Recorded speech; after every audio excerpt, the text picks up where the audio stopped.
Lo que os estoy sugiriendo es que esta labor de contaros cómo es el mundo real, cómo es la realidad por todos los medios posibles, para formaros en esa fe, por otro lado, no es perfecta, no está cerrada, porque, fijaros, si la realidad fuera la realidad sin más y de verdad, ¿para qué tendría que andaros contando cómo es la realidad? Convenceros de lo que es la realidad a lo largo de todos vuestros años de estudio y meterosla por los ojos todos los días a través de la pequeña pantalla. Si se esfuerzan tanto en convenceros, en imponeros la fe de la realidad, eso no me negaréis que es un cierto aliento de alegría. Eso revela que la muerte no está completamente hecha, que tiene precisamente por ello que administrarse. Y es de ahí de lo que queda por bajo como imperfección de cada uno de vosotros y de vuestros profesores, como imperfección de las propias instituciones, por donde puede pasar algo de eso que dice el pueblo, respirar por la herida. Eso es lo que estoy intentando que suceda esta mañana.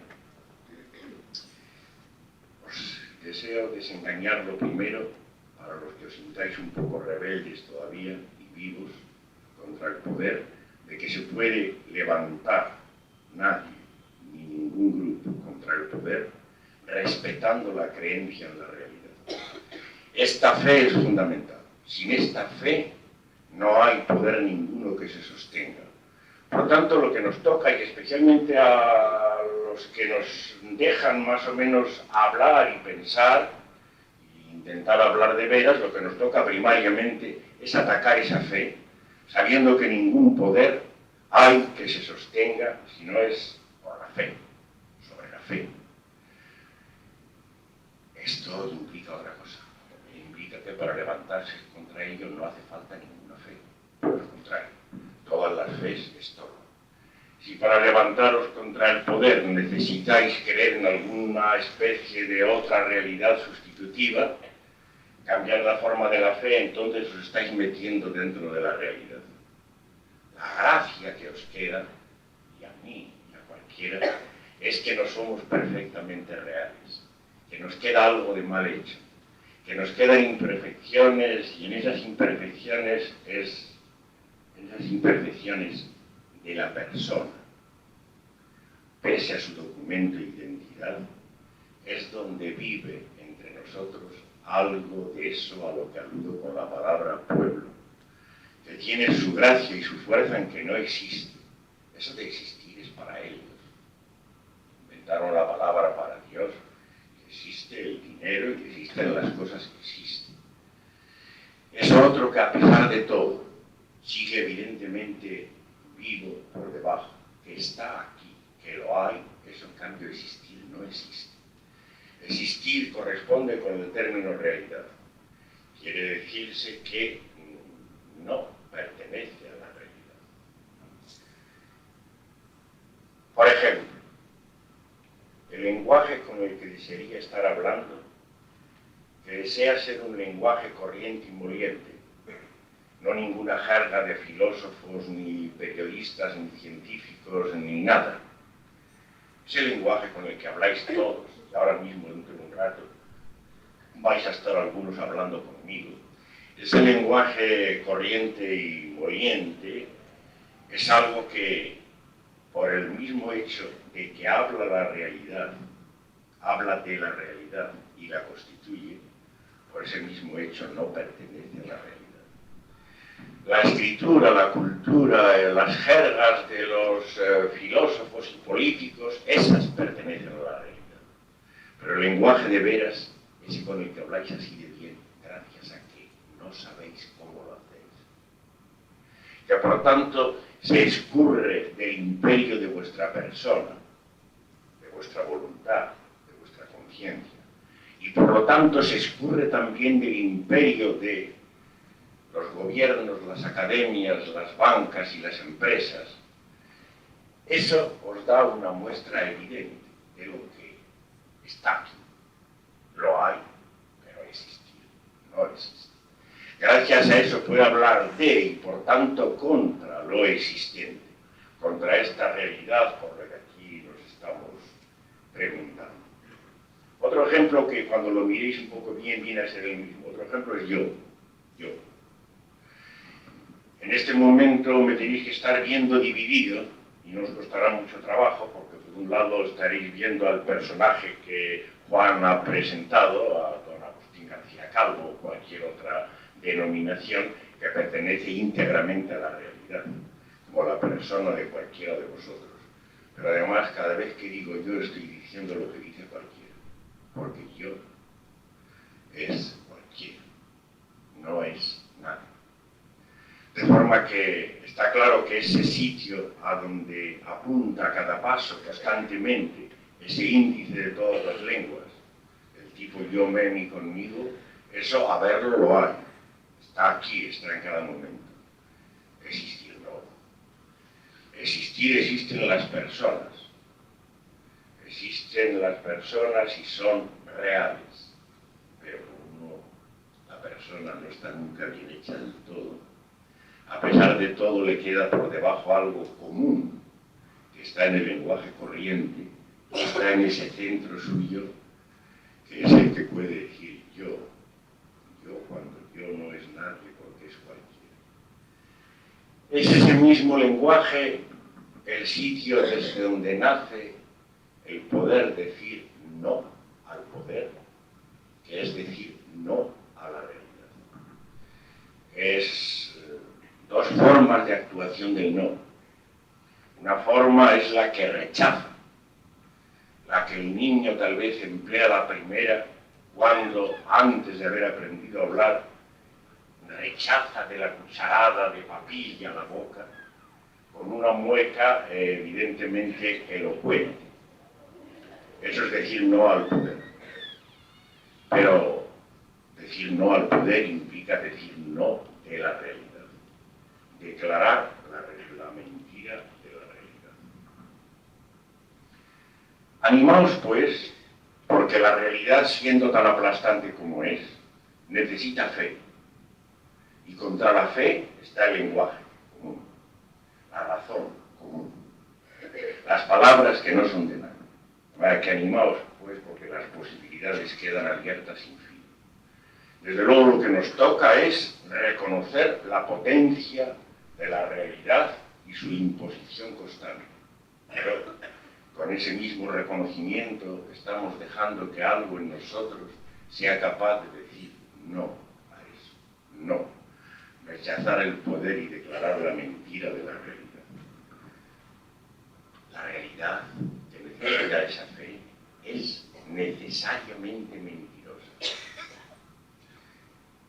Esencialmente. No puede ser sino mentirosa. Todos los institutos, instituciones que os meten todos los días por los ojos, por los oídos, en los que os quieren hacer creer, tienen que tener esta condición, ser mentira. Si no, no hay realidad. La realidad tiene que tener ese carácter y ningún poder hay que se mantenga si no es por medio de la mentira. Que la realidad es mentirosa os lo podría mostrar de mil maneras, pero hoy no voy a hacer más que recordar algunas de las más viejas especulaciones acerca de la mentira de la realidad. Porque resulta que aunque esos que llaman pensadores, y a veces peor todavía, filósofos, en su mayoría hayan quedado enterrados en los libros, porque la escritura es muerte del pensamiento y del lenguaje, aunque en su mayoría hayan quedado enterrados en los libros, y por tanto, peor todavía, en vuestros planes de estudios, figurando con su nombre propio y obligándoos a embotellarlos para el examen, administración de muerte. Ahí tenéis un buen ejemplo. Aunque esto en realidad sea así, a pesar de todo, como tampoco hay la imposición es perfecta, resulta que hasta a través de los libros nos llega de vez en cuando algo de ese aliento que dice no, ya sea por la vía lógica, el razonamiento, ya sea por aquello que antaño llamaban poesía y a lo que lejanamente, a lo mejor todavía en vuestros corazones, la palabra despierta un tañido, pese a la muerte de la literatura en la que está enterrada. De manera que se escapa algo y de vez en cuando podemos oírlo, a pesar de los libros, los planes de estudio y las demás instituciones. Bueno, recuerdo un par de cosas que muestran cómo la realidad es mentirosa. Os recuerdo una que nos ha quedado a nombre de Zenón de Elea.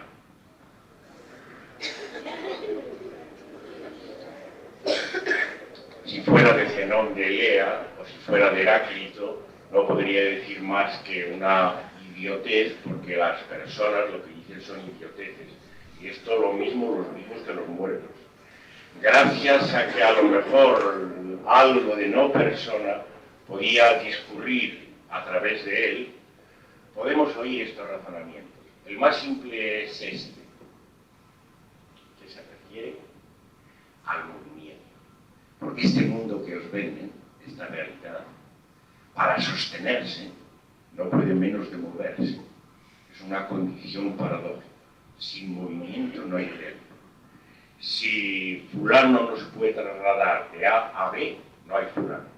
Lo que demuestra que fulano es fulano es que se puede trasladar de A a B y seguir siendo el mismo. Hasta tal punto, el movimiento es esencial para la realidad.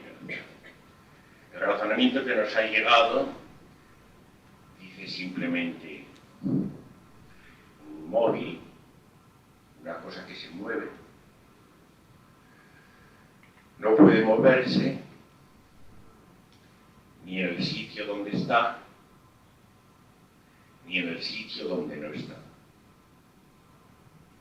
Cosa que a cualquiera se os hace evidente por los dos lados, encontrados. No requiere mucha más prolongación del razonamiento. No puede moverse en el sitio donde está. Cada uno de los supuestos de puntos de la línea que después desarrolló la física y los matemáticas del servicio. No puede mover porque si está allí, por supuesto, allí no se mueve. De cualquier manera que creáis que se entienda lo de punto, ya le podéis buscar todos los artículos. Si está allí no se mueve. Y por supuesto no se puede mover donde no está, porque si no está no puede ni moverse ni pasar de nada, vamos, eso es una cosa harto evidente. Es un ejemplo que os lo quería traer por lo inocente y lo ingenuo, aparentemente, porque revela cómo, en efecto, a pesar de las ideas constitutivas de la realidad, de vez en cuando, no hace falta ser Zenón de Elea, a cualquiera gente del pueblo se le puede ocurrir decir, pero si es verdad, si es que esto será muy real, pero es imposible. Esto no puede ser. Este mundo será todo lo existente, todo lo real que se quiera, pero es mentira. Este mundo no puede ser de verdad. Y así es como es la cosa. Fijaos otro razonamiento que nos llega de los antiguos y que se refiere a una cosa. En este caso es una cosa seleccionada, electiva. Es, en primer lugar, una cosa no real, porque es de la geometría. Es un cono, la figura que todos conocéis que se llama cono.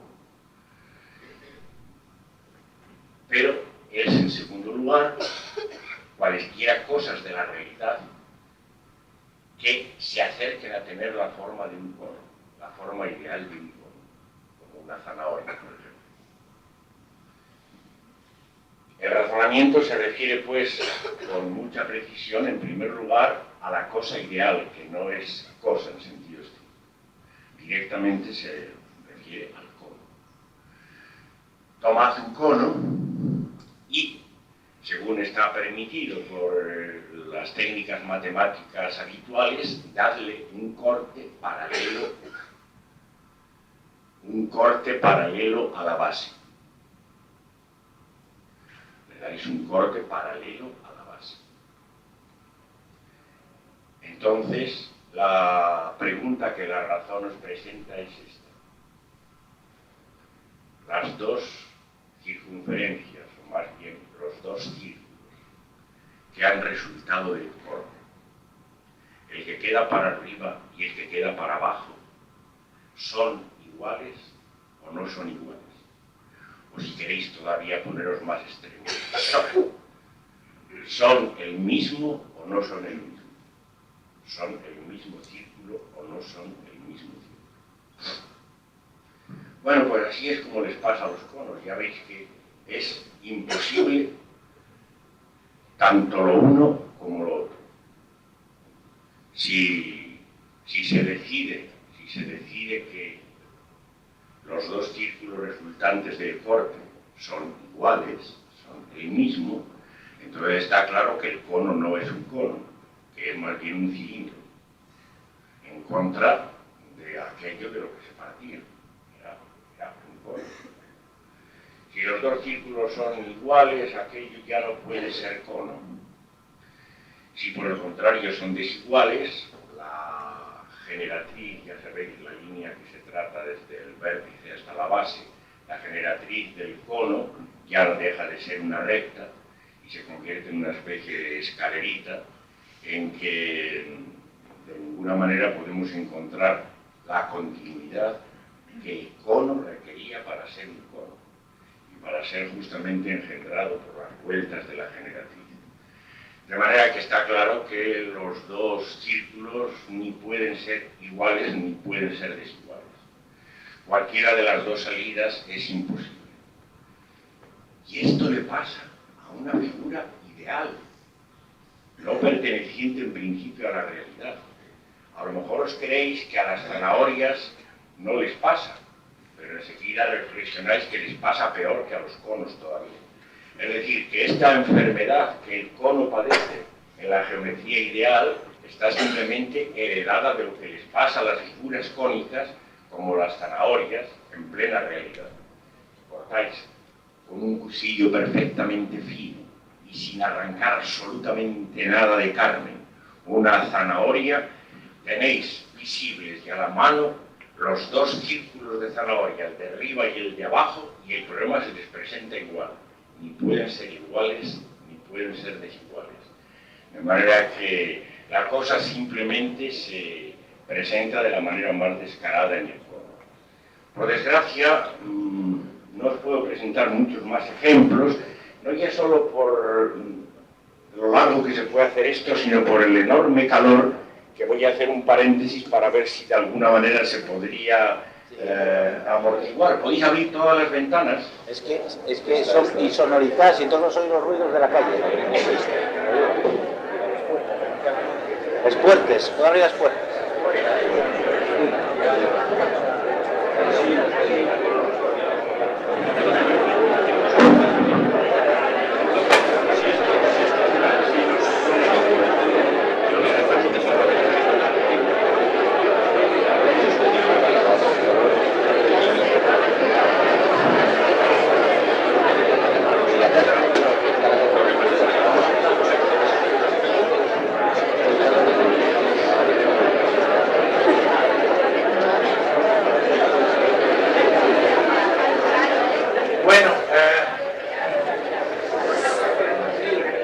Parece que es muy difícil evitar este inconveniente.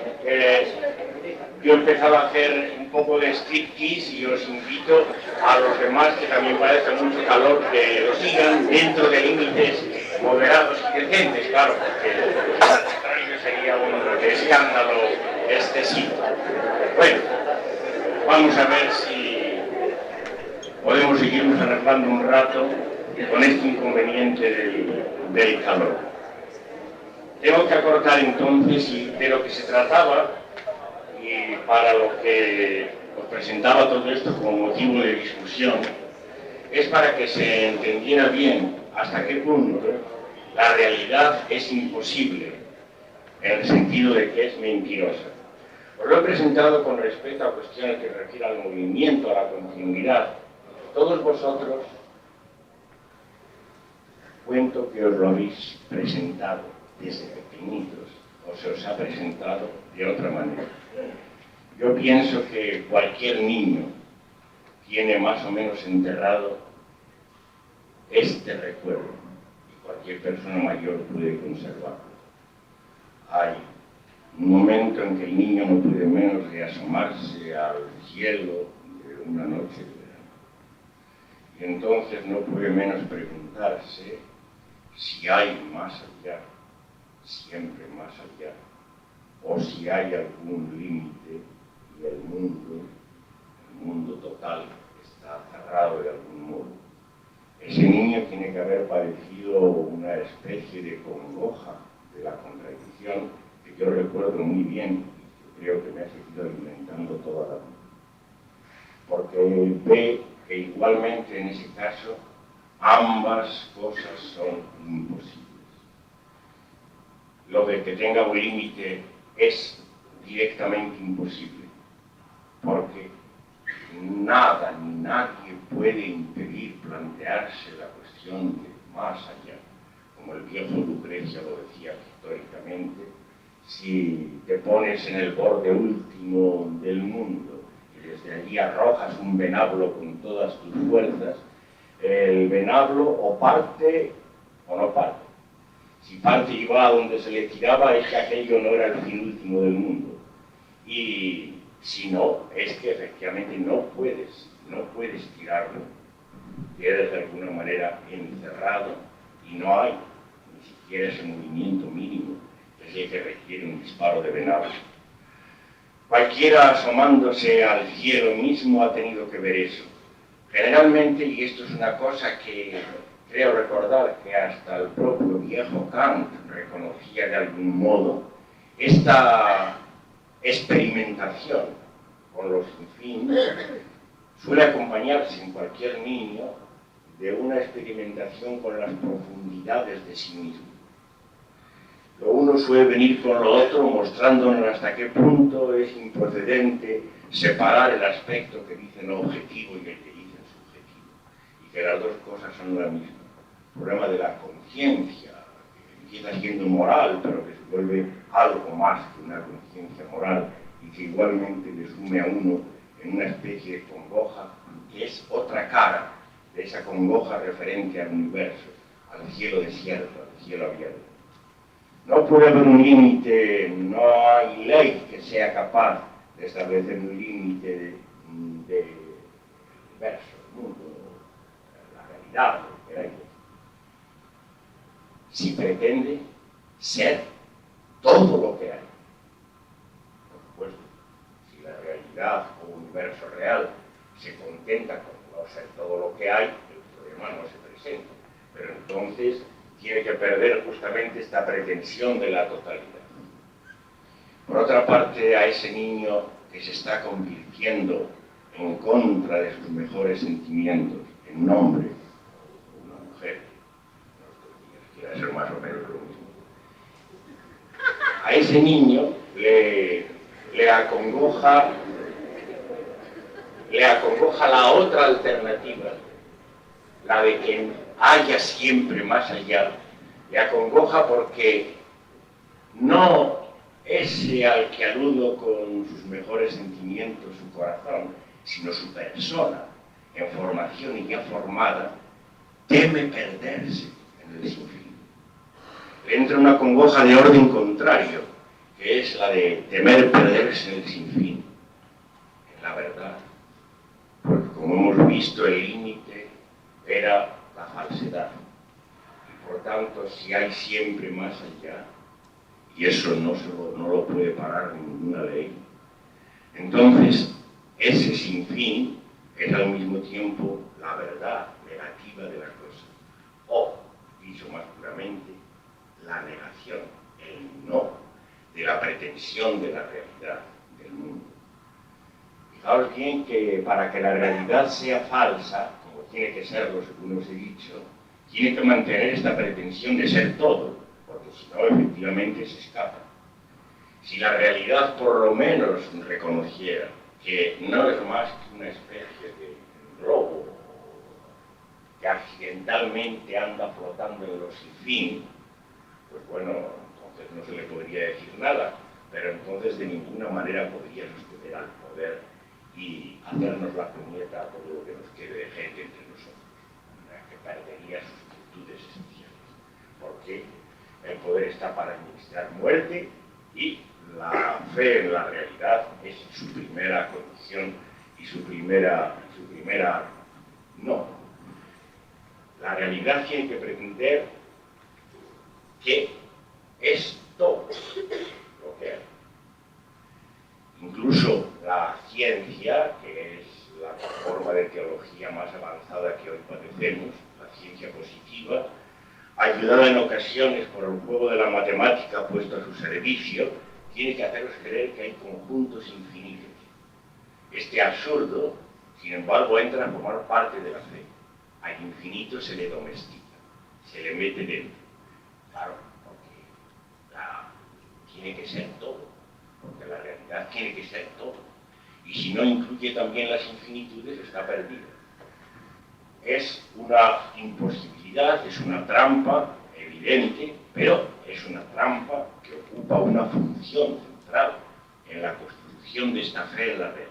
Sin ella no hay física, sin ella no hay una ciencia. La realidad tiene que pretender ser todo lo que hay y gracias a eso es de la manera más alta falsa, mentirosa, porque acabo de mostraros que no puede ser que sea todo lo que hay. Es todo lo existente, todo lo real, claro está, por definición, pero antes os sugerí que yo, por ejemplo, cuando no soy nadie, yo que es cualquiera, ese lo hay y está aquí, y sin embargo no es real, está fuera de la realidad. Y que el lenguaje que trata de y constituye la realidad, evidentemente está aquí, hablando por doquiera, y no solo por las bocas humanas, y sin embargo no forma parte de la realidad, no está sometido a ella. No os voy a decir más de momento, es decir, que en la medida que la hora y el calor nos deje, vamos a seguir. Únicamente os voy a dar ahora otra forma de ejercicio lingüístico. Versos que aluden a estas cosas de otro modo, simplemente mientras os lo estáis pensando, que no hace falta que lo penséis mucho, para empezar enseguida a levantar las manos y las voces, pero os doy este breve intervalo.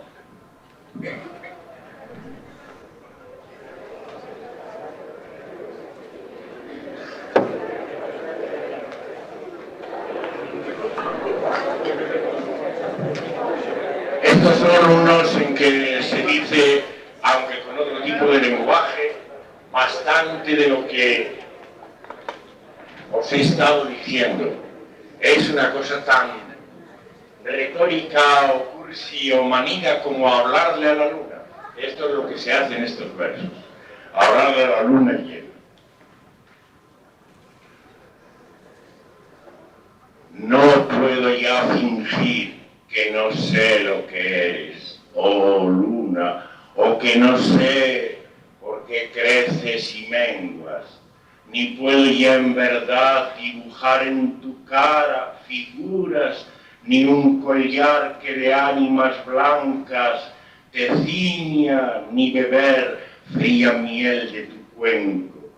Sé todo ya de ti, cómo giras y ruedas, y cómo al parque vas cada tarde más gruesa,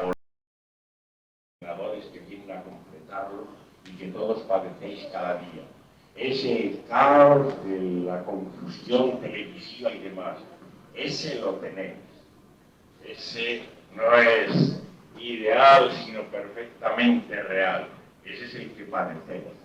El caos obtenido por vía de organización del caos. Es una pretensión infantil pero siniestra, la de creer que aquello que de verdad vive, pueblo, gente, vida, se puede ordenar y regir. Es la pretensión de que ellos viven, pero es claramente mentirosa. Para animaros un poco más, tengo que recordaros que no han faltado nunca intentos de gente que, aunque sea de una manera muy parcial, han probado eso de a ver qué pasa si no, a ver qué pasa si no hay dinero, a ver qué pasa si no hay Estado. Ellos están convencidos de que el Estado, y por tanto España o Europa o el Principado de Asturias o los Estados Unidos de América, son cosas muy necesarias. Muy necesarias. Para ellos, desde luego, lo son. Para el poder, pero para la gente, para vivir, para la salud, para la alegría, para cualquier cosa que valga la pena, que diablos de necesario. Nos hacen creer que el dinero es el bien. El dinero es el bien para ellos, para la gente que es más que la muerte de las cosas, la condena al futuro perpetuo, la administración de muerte. Nunca han faltado experimentadores animosos, que esto os anime también. Desde los tiempos más lejanos hasta los intentos de muchas comunidades monásticas durante la época tenebrosa, iban en ese sentido. Eran parciales, eran un aislamiento, pero se intentaba ver qué pasaba sin dinero y sin una gobernación semejante a los de los estados. Más recientemente, de manera también parcial, muchas comunidades anarquistas, por desgracia, simultáneamente con la guerra civil, lo cual hacía el intento mucho más desesperado, no dejaron de intentar lo mismo, separarse del Estado, suprimir el dinero, de maneras más o menos decididas, a ver qué pasaba. Más recientemente todavía viene lo que empecé conmemorando, aquel levantamiento de los estudiantes en el momento de establecimiento del régimen, que no es historia, sino que está siempre aquí abierto como una herida, como una posibilidad. Las comunidades de los hippies y demás eran intentos de ver también a ver qué pasaba. A ver, es verdad que no se puede vivir sin autos, sin motos, sin tiendas, sin supermercados. Es verdad que no se puede vivir sin una burocracia estatal. Vamos a verlo. Las comunidades, en general, la mayoría se hundieron, fracasaron, culpa de las personas. Siempre hay más personas que pueblo, por desgracia. La persona es mayoritaria, pero eso no importa, el intento está ahí. Algunas no fracasaron, sino que quedaron asimiladas en forma de empresas. Algunas viven todavía como empresas en la situación actual. Por todas partes ha habido intentos, aunque sean muy parciales, de este orden, porque eso revela por lo menos que hay algo por debajo de uno que sospecha que es mentira esa necesidad y que merece la pena probar a ver qué pasa, porque nadie ha visto el tal caos y en cambio estamos hartos de ver este caos de la organización. Yo quería realizar una pregunta, o sea, dos preguntas, ¿no? Una, suponiendo que estamos ya en el punto de partida, que hemos derrocado a la realidad, el poder que existe ahora mismo y tal, o sea, por lo menos tendríamos que partir de una serie de valores en los que más o menos quisiéramos afianzar el camino que posteriormente viene. O sea, que podría ser, a lo mejor que si tendríamos que tomar una base más en plan de valores como libertad, apoyo mutuo, solidaridad, etcétera, para ir poco a poco haciendo ese camino para tener una referencia. Y luego una opinión personal suya que más o sea, vamos, le pregunto la opinión que le merece a usted esto, que el tiempo actual que corre, o sea, que más o menos esta realidad va desarrollando en cuanto al avance de los autoritarismos, etcétera. Lo que es, ¿cree usted que estamos cerca de que, por decirlo de alguna manera, esos pequeños fallos, errores que tenemos que nos hacen cuestionarnos lo que hay, etcétera, lleguen a un momento en que estemos tan controlados, como por ejemplo a lo mejor lo que sería lo que la novela famosa de Orwell, el 84, etc. Algo así, que si avanzamos hacia un mundo así más o menos de manera un poco... Pido por este segundo. Desde luego os he dicho que este es el régimen más perfecto de todos. Pero recordad que es mentira que haya otras épocas, y en esta están todas. Y este es el más perfecto. Evidentemente, mientras la historia siga llevando su curso, el Estado tiene que perfeccionarse, ser cada vez más mortífero, y con él el capital. Y a este perfeccionamiento asistimos. La visión de Orwell era claramente equivocada, la del 84, precisamente porque trataba de imaginarse formas de opresión en que el individuo todavía se seguía contraponiendo a las masas controladas, en contra de lo que aquí os he dicho, de que el individuo personal es un colaborador perpetuo con el poder. Él así se hacía una especie de ilusiones respecto a las formas de opresión que ni se han cumplido ni podían cumplirse. En su lugar, lo que se ha cumplido es lo que tenéis hoy, y lo único que os oprime. Esta forma de democracia del estado del bienestar parece que es un control menos temible que el del gran hermano de Orwell. Por el contrario, es un control mucho más tremendo todavía, porque se mete mucho más directamente en las almas, y nada es comparable con el poder del televisor y de los demás órganos de formación de masas. Esto respecto a eso. Más importante es la cuestión. Efectivamente, tú ya no te engañas en el sentido de pedir una sustitución. Desde luego, dices una cosa muy ingenua, que es, supongamos que ya se haya derrocado el régimen. Esto no se puede suponer, esto hay que hacerlo. Suponerlo es un atraso. Es de las cosas que no se pueden suponer, ni se pueden idear, no hay más que hacerlo. Hacerlo o irlo haciendo, y nunca se acaba. Pero entiendo que tú te referías sobre todo a de dónde pueden venir fuerzas para no solo derrocar, sino de alguna manera sustituir a eso. Esto es de lo que os he venido hablando. Eso es a lo que han vivido como pueblo. Queda siempre gente. A pesar de la esclavitud, queda siempre gente.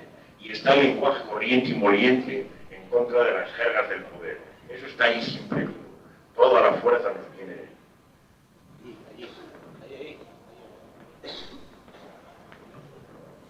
¿Y cómo puede usted negar la realidad sin tener nada en mente de cómo debería ser? Me refiero, por ejemplo, si a alguien le dicen algo sobre un tema, a no ser que si alguien esté versado en el tema sobre el que le preguntan, no puede emitir un juicio. O sea, simplemente tiene que limitarse a afirmar.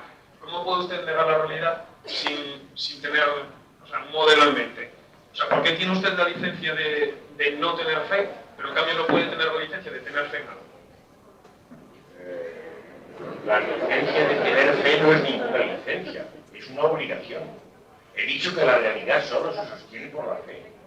O sea que haces mal, pero además sucede corrientemente. Es un engaño que también merece la pena detenerse en él. Generalmente te hacen creer eso, que para negar, para descubrir la mentira de la realidad, tienes que estar creyendo en otra cosa. Este engaño se establece porque no se ha visto con claridad hasta qué punto la realidad necesita fe. Si se hubiera visto lo fundamental que es la fe para la realidad, seguramente a nadie se le ocurriría decir que para negarla hace falta otra fe.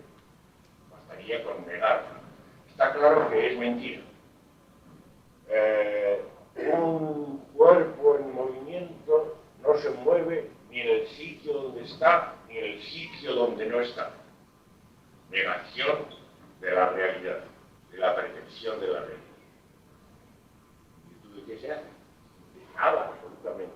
Es la negación simplemente la que se lanza contra la realidad establecida. Lo más que puede decir es que esa voz no se lo ha creído. Que si lo hubiera tragado, si hubiera tenido fe, no se le hubiera ocurrido decirlo. Puedes acusarla de falta de fe, pero de otra fe. Para nada. Esto se enlaza con lo que tu compañero decía antes. Las cosas en las que uno tiene confianza son inominadas, no requieren fe. simplemente son cosas que se echan de menos y que siguen ahí vivas.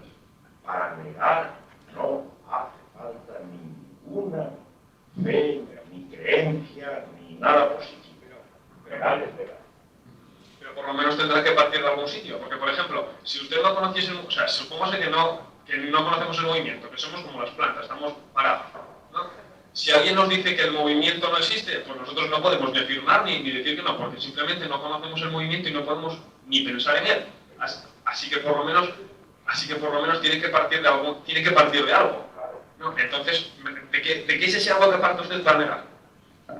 Tú lo has dicho casi solo. Pero luego a una planta, a una hierbecita, nadie se le ocurre decirle que el movimiento es imposible.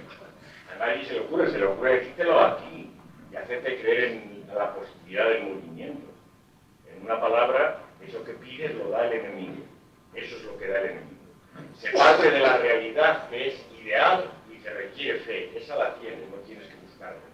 Esa te la dan hecha. Ahí, con ella te dan hecha la idea del movimiento. No tienes que andarte a buscarlo, te la dan hecha. Te la imponen todos los días. Y ahí parte todo. Y ahí parte todo. En cierto sentido, esto se puede generalizar para la lucha política. Es el enemigo el que viene.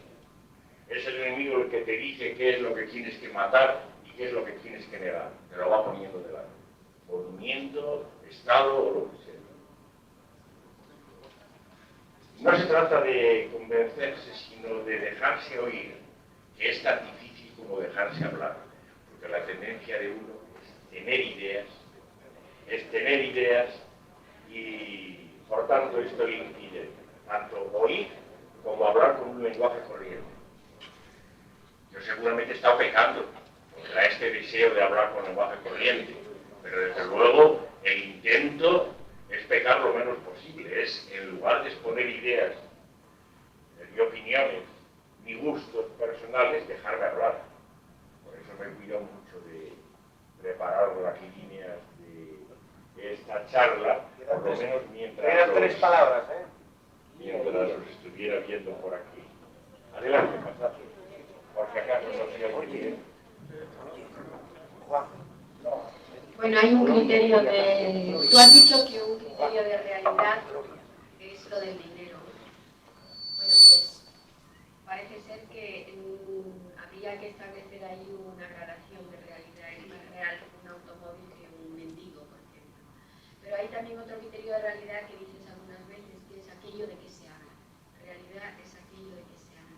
Entonces yo me pregunto si el lenguaje construye realidad, porque efectivamente interviene en la construcción de la realidad, ¿cómo es posible que no haya una lengua común y que haya eso que llamamos los idiomas a partir del mito de Babel y que eso contribuye a la creación de fronteras y de estados, los idiomas? Bueno, siento, querida Isabel, que no haya ya casi tiempo para desarrollar temas tan amplios y profundos como los que presentas.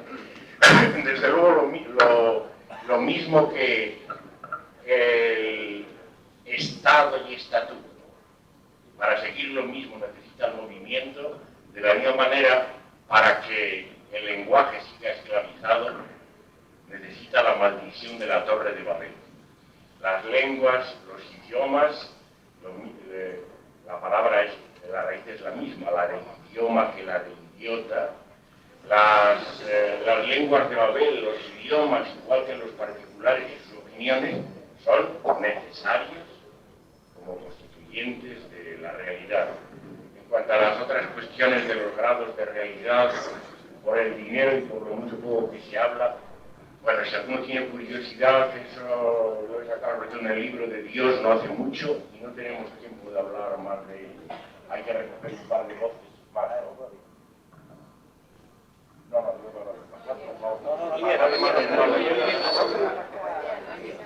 ¿Quieres acercarte a mí?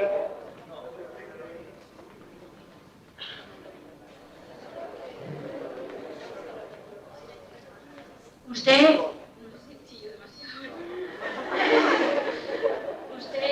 ha dicho que la realidad, bueno, eso creo que lo hemos entendido todos, y que no hay otra realidad. Entonces, a esa realidad le corresponde un lenguaje y no hay otro lenguaje. aparte del que usted ha dejado entrever, que sería el lenguaje espontáneo.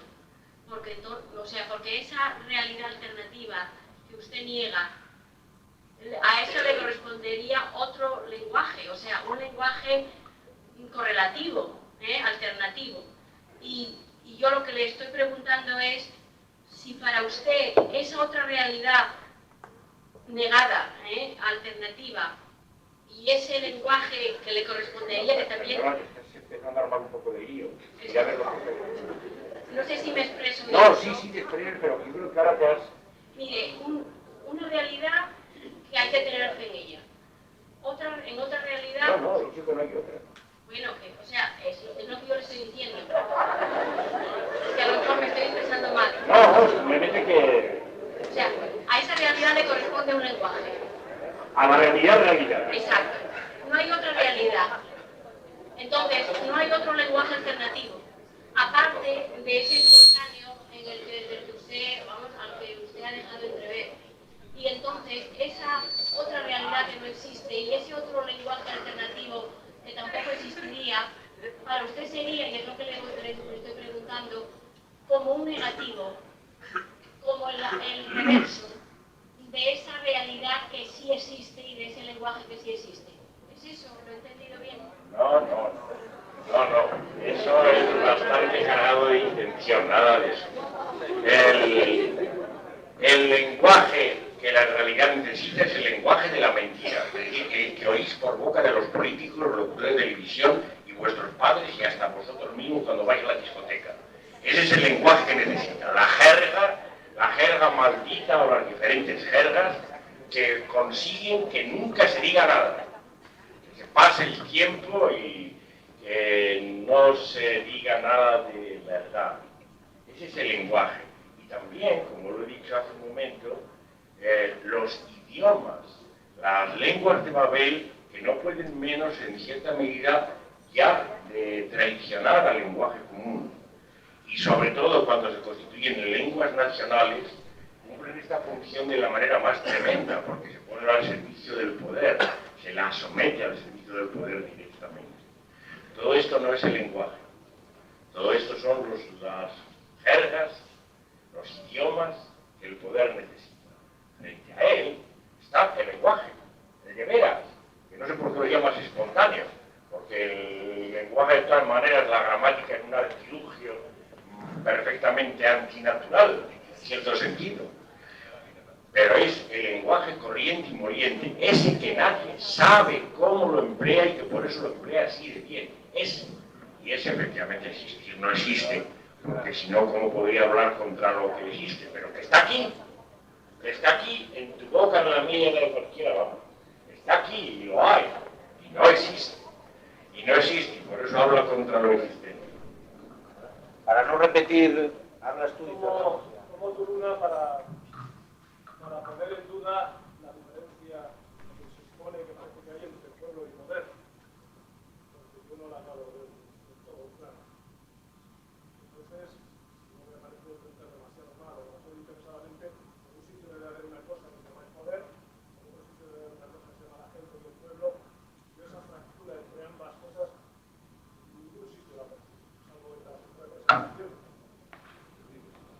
Culpa mía tal vez por aludir a palabras que están semi-prostituidas como pueblo y eso, que hasta los fascistas en otros tiempos empleaban mucho. Las folk, pop. Culpa mía, tal vez no debería, pero la palabra pueblo me sigue haciendo cierta gracia, sobre todo desde que he dado en pensar que las dos palabras latinas,